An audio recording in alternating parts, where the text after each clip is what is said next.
We open our post-game press conference. We have our player of the game, Chris Newsome, and Coach Luigi Trillo of Meralco. Congratulations. Coach, another classic game between Barangay Ginebra and Meralco. Just your thoughts on how the team handled this game, considering how close it was and how physical and emotional it turned out. Yeah, just a high level game. I think just in the end, you could see the stops that we had.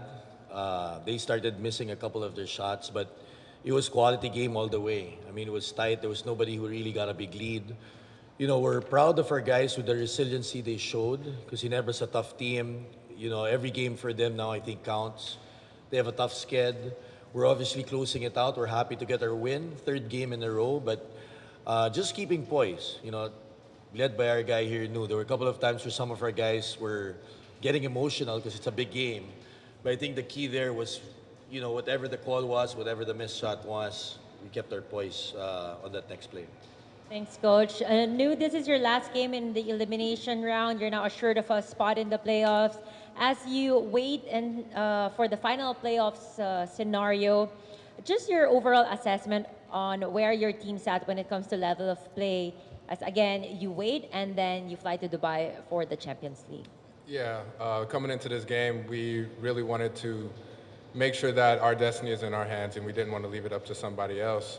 So we wanted to really come out and play a playoff atmosphere type of basketball, and that's what we saw today. As you mentioned, a classic Ginebra Meralco game.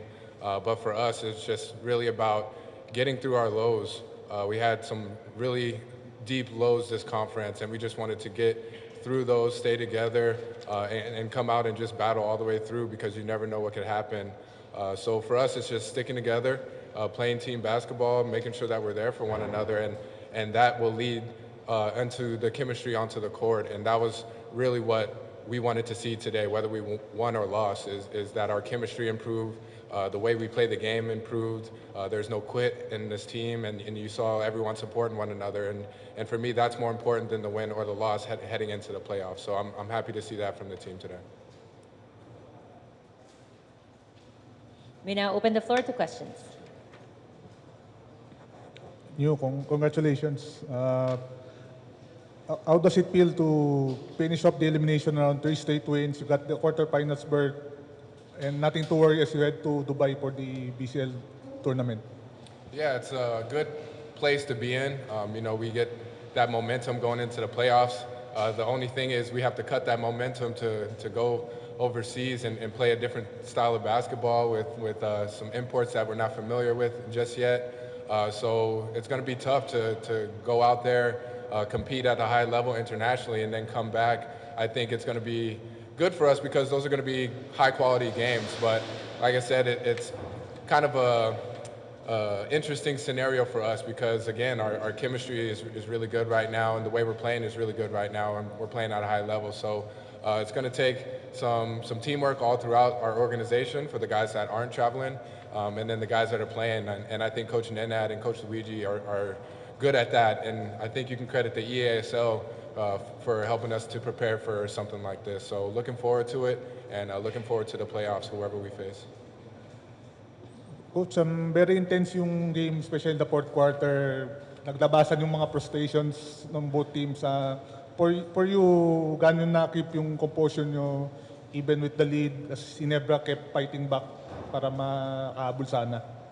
Yeah, this game mattered. You could see it from both sides how emotional it was. I think there was a pivotal time there in the game where Raymond was really locked in, and then parang he was complaining with the call. I think Nu came in there and tried to zone in. I think the main thing is, like he says, we cover for each other, right? It's hard to keep focus in a big game like this because there's so many variables, intangibles that happen. But you know, at the end, I think it was an ugly game. It came down to defense and rebounding for us, and that's our identity. You know, I think the first few games that we lost, we were losing 20, 30.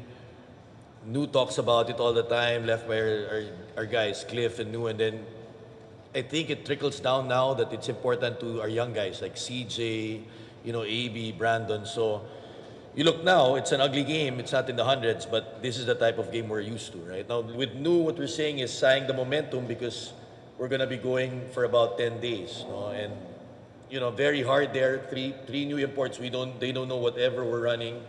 But again, it's an honor and a challenge for us to represent the Philippines and the PBA. Coach, uh, before the game officially ended, Coach Tim Cohn was ejected because he was complaining about that inbound play between Brandon Bates and Cliff Hodge. From your own perspective, Coach, what exactly happened there and what led to the confusion between both swingmen? Yeah, Coach Tim's on the ball. He just saw that Brandon, took out the ball, and you can't do that. You move in. So he wanted a technical, right? The first technical, he was on the court screaming for his guys, fighting for his guys, and you expect that not only from Coach Tim, from Coach Nenad as well, and from our guys. We got to fight for our guys. So they were sharp. He was calling it. They didn't call the first technical. He came in, he stayed in. Finally, they gave him one, and then till the end, he's gonna fight. And that's high character over there in what he does. And even if they're down 10, 12, I think that's the mindset. And when you do that for your guys, you're sharp. It comes back, right? So I understand where he's coming from.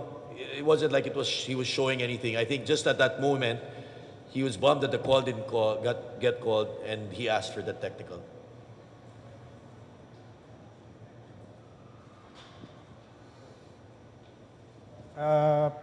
Coach, now with the focus na on BCL, what will be your preparations? Kailan kayo alis?